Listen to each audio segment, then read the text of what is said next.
अरे रुक तो जाओ भैया। अंकित फटाफट दे रहा है। चलो, first question. Earth axis is tilted at an angle of 23 degree from किससे?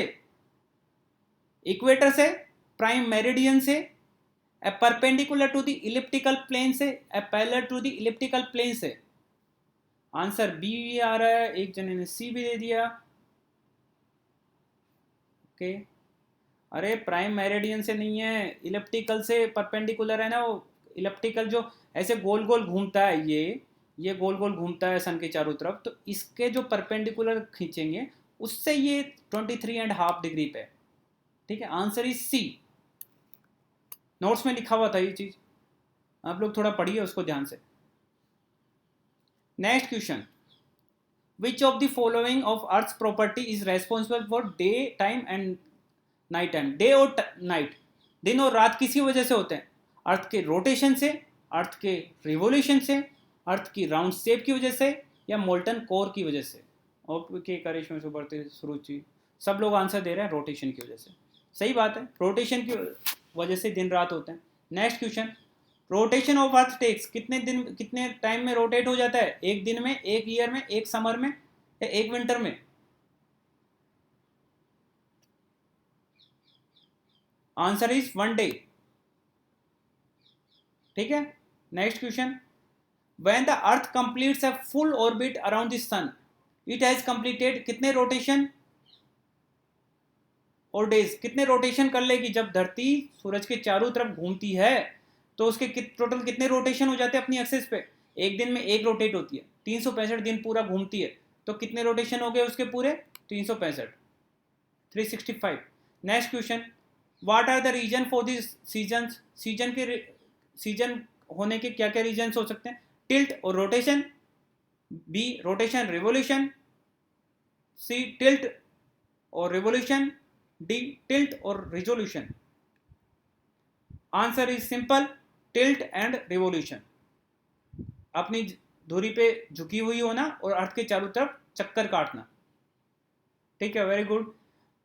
What time the of the year is the earth closest to the sun? धरती सूरज के पास में, मतलब पेरिहीलियन पोजीशन पे कब होती है? समर में, विंटर में, फॉल में, या स्प्रिंग में?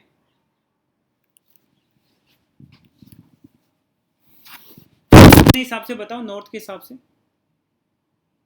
अब फंस गए आप लोग इस क्वेश्चन में। एक आंसर है बी, समर भी आ रहा है। आपको मैंने बताया, जब धरती सूरज के पास में होती है उसको बोलते हैं पेरिहीलियन। और पेरिहीलियन कब होता है? पेरिहीलियन कब होता है? विंटर में होता है ना। 3 जनवरी को बताया था। हाँ, तो क्या हुआ? 3 जनवरी कब हुई? विंटर में होती है ना जनवरी। तो अपने हिसाब से बताना है, नॉर्थ के हिसाब से। तो आंसर क्या होगा इसका? विंटर। अब इस डायग्राम को अच्छे से देख लीजिए आप। ठीक है, जो डायग्राम बना रखा है, सी पोजीशन देखो, ये रही पोजीशन। इनमें से दोनों हेमिस्फेयर में से, ऊपर वाले नीचे वाले हेमिस्फेयर में से विंटर कहां पर होगी? नॉर्दर्न में या साउदर्न में? सी पोजीशन देख लीजिए।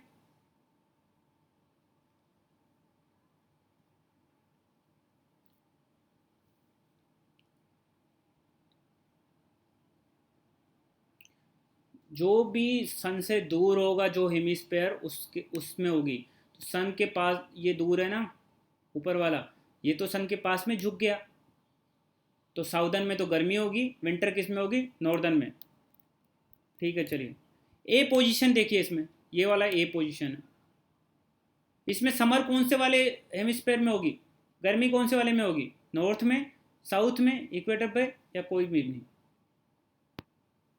अब इस बार कौन सा पोर्शन पास में आ गया? नॉर्थ वाला पोर्शन पास में आ गया ना सन के। तो कहाँ पे गर्मी ज़्यादा होगी? नॉर्दर्न स्पेयर में, हेमिस्फेयर में। अगला question. The position when earth is nearest to sun. जब अर्थ सबसे पास में होती है तो उसको क्या बोलते हैं? सूरज के पास में होती है, अपोजी, पेरिजी, एपीहीलियन या पेरिहीलियन, बताइए।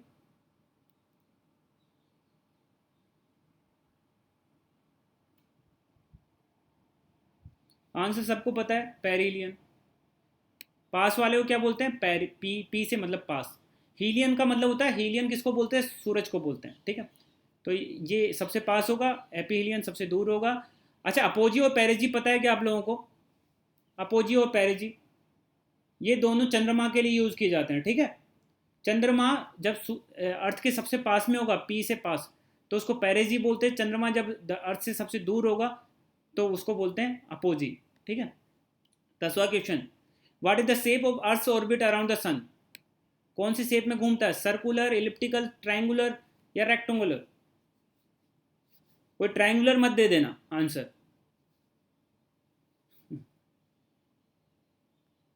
आंसर इज इलिप्टिकल, अंडाकार शेप में घूमता है। Event equinox happens when? Equinox कब होता है? When sun is directly above the equator, sun is directly above the poles, sun is directly above the tropic of cancer या tropic of Capricorn के ऊपर होता है। तो इक्वेटर के ऊपर होता है तब इक्विनोक्स होता है भाई। दिन और रात बराबर होते हैं, ठीक है। जैसे दिन 12 घंटे का होगा, रात भी 12 घंटे की होगी, फिक्स। कौन से दिन इक्विनोक्स होता है? 21 फरवरी, 21 मार्च, 25 मार्च, 21 अप्रैल?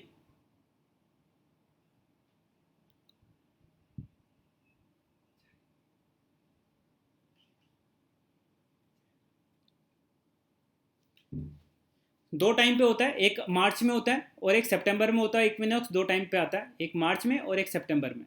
तो मार्च का ऑप्शन दो थे, 21 मार्च इज राइट आंसर, और 23 सितंबर को होता है। गुड, तो 23 सितंबर तो दे नहीं रखा। अगला, समर सोलिस्टिस कब होगा?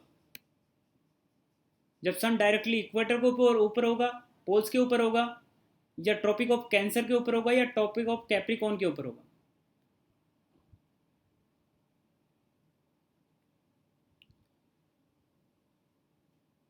अयानांत, ग्रीष्म अयानांत, कब होगा?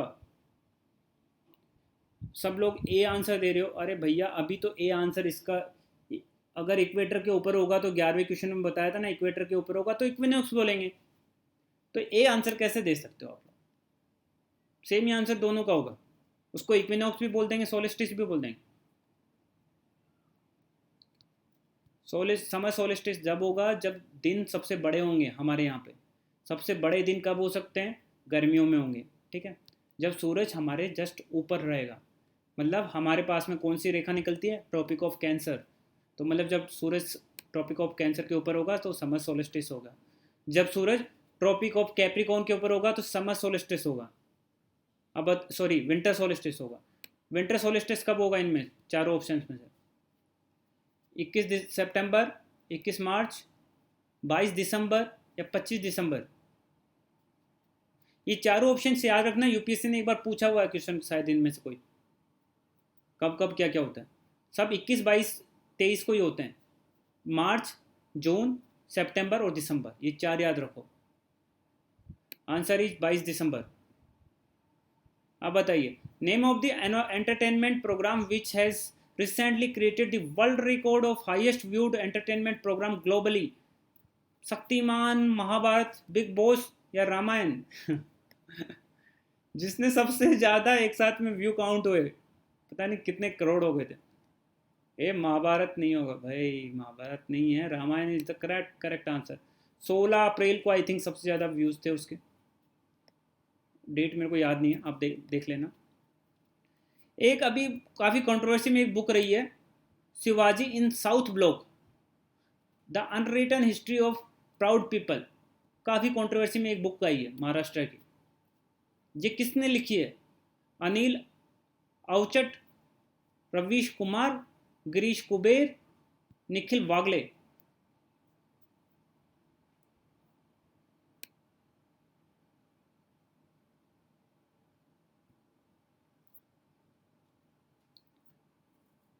चलिए थोड़ा सा डिफिकल्ट क्वेश्चन है, बट आप लोगों को पता रहना चाहिए, जो महाराष्ट्र के उनके एग्जाम में पूछा जा सकता है। Answer is Girish Kuber. Controversy में क्यों आई थी, पढ़ लेना थोड़ा। अभी अभी एक अभी विक्की ने बोला कि 17 करोड़ रामायण व्यूज मिले, वेरी गुड। चलिए 17 क्वेश्चन। कौन सी स्टेट गवर्नमेंट ने अभी राजीव गांधी किसान न्याय योजना चलाई है, जिसमें 10,000 हर किसान को मिलेंगे?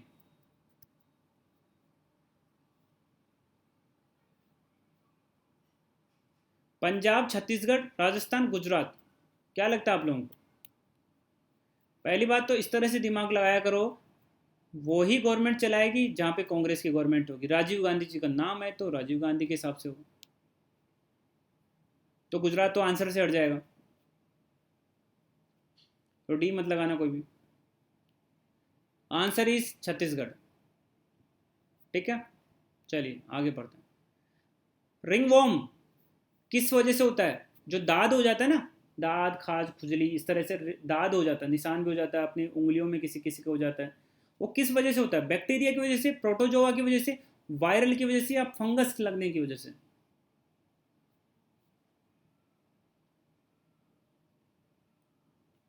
फंगस की वजह से होता है रिंग वॉर्म। गुड। अब आपको चीज़ें पता रहनी चाहिए, बैक्टीरिया की वजह से कैसे बीमारियां होती है, वायरल की वजह से कैसे होती है। The first women chief justice of high court of India कौन थी?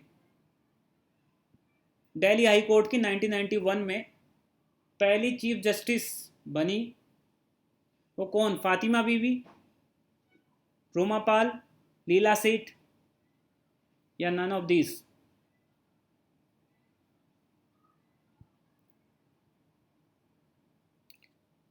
दिल्ली हाई कोर्ट की बनी लीला सेठ। ठीक है। 19 question. Telephone was invented by J L Baird, Graham Bell, Macmillan, और इनमें से कोई नहीं। बेल, बेल से समझ जाओ घंटी। वैसे याद रहना चाहिए अलेक्जेंडर ग्राहम बेल। कुछ 18वीं सदी में, कुछ 1875 या कुछ ऐसे ईयर में उसने इन्वेंट कर लिया था टेलीफोन को। देख लेना आप उसका डिटेल। बीपीओ की फुल फॉर्म बताओ। जो बीपीओ बीपीओ होते हैं ना, इधर उधर कॉल सेंटर टाइप के, एक बीपीओज भी होते हैं जो सर्विसेज देते हैं। बीपीओ की full form: business process office, basic product order, business product outsourcing, business processing, process outsourcing. Outsourcing होती है इसमें सर्विसेज की। तो आंसर बी और सी और डी में से होगा। Answer is D. ठीक है। बीपीओ भारत में बूम आया 1991 के बाद में बीपीओज का। आप बड़ी बड़ी सिटीज़ में जाओगे, बीपीओ बीपीओ, गुड़गांव, बेंगलोर, इनमें बीपीओ सेंटर्स बड़ी बड़ी कंपनीज के हैं। वो क्या करते हैं, अमेरिका में क्लाइंट्स होते हैं, मतलब लोग होते हैं, उनको अपनी, देखो अमेरिका में क्लाइंट्स होते हैं। अब कंपनी क्या करेगी, अमेरिका की कंपनी क्या करेगी कि यार इनकी, जैसे कॉल सेंटर होते हैं ना, इसी तरह से कि अगर उनकी कुछ समस्याएं हैं उनको सोल्व करने के लिए अगर वो अमेरिका के लोगों को हायर करेगी तो उनको बहुत महंगा पड़ेगा, वहाँ के लोगों की सैलरी बहुत ज़्यादा देनी पड़ेगी। तो उसने क्या किया, यहाँ पे चलो इन्फोसिस कंपनी है, उसको दे दिया कि भाई आपके लोग अच्छी इंग्लिश बोलते हैं, आप हमारे कस्टमर से बात कर सकते हैं और उनकी समस्याओं की समाधान कर दो। तो वो अपनी चीज़ों को आउटसोर्स कर दी, अपनी प्रॉब्लम्स को आउटसोर्स कर दिया, दूसरे को दे दिए। अब यहाँ पे बैठे बैठे ही, जैसे मैं यहाँ पे दूर आपसे बैठ के क्लास ले रहा हूँ, इसी तरह से वो लोग भी क्या है, यहाँ पे गुड़गांव में बैठ के और वहाँ के लोगों की प्रॉब्लम्स को सोल्व करते हैं। वो लोग बोलेंगे सर मेरे कंप्यूटर में ये दिक्कत है, बताओ इसका क्या सोल्यूशन है, डेल का कंप्यूटर लिया था, क्या सोल्यूशन। तो आप यहाँ बैठ के उनकी प्रॉब्लम्स को सोल्व कर सकते हो। ठीक है, कि हाँ इसमें ये कीजिए, आपकी प्रॉब्लम सोल्व हो जाएगी। ठीक है, तो इसको बोलते हैं आउटसोर्सिंग। ठीक है, तो बीपीओज काफ़ी खुल गए इंडिया में। इसी के साथ आज का क्विज़ ख़त्म होता है। Thank you very much. Thank you.